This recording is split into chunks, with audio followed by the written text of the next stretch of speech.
Ryan, ano ang paliwanag ng abogado nito? Bakit daw hindi nakarating ang pangalawang pangulo? Late na daw nalaman ni VP Sara na kaselado ang kanyang appearance sa House of Representatives kahapon, kaya hindi siya nakadalo ngayong araw sa NBI.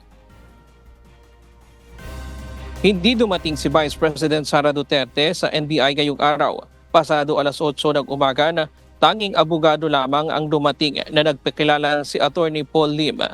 Gayunman, nag-abang pa rin ang NBI hanggang alas 9:30 ng umaga dahil mayroong mga advance party ng pangalawang pangulo ang dumating.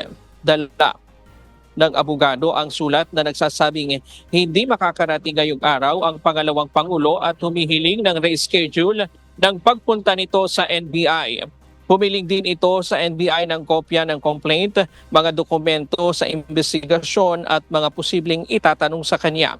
Napagkasunduan sa December 11, i-reschedule ang pagharap ni VP Sara sa NBI. Ibibigay din daw ng NBI ang mga request ni VP Sara pero yung mga posibleng itatanong sa kanya, pag-uusapan pa daw ito ng mga abogado ng NBI ang pagbibigay ng mga tanong sa mga ganitong investigasyon. Pero kung magsasabi daw o magpapasabi daw ang pangalawang pangulo na gusto nitong humarap ng mas maaga sa napagkasunduang petsa, mas maganda daw ito ayon sa NBI para at tapos na ng maaga itong investigasyon. Diyan muna ang latest mula dito sa Pasay City. Balik sa iyo, Ella. Maraming salamat, Ryan Lacanlale.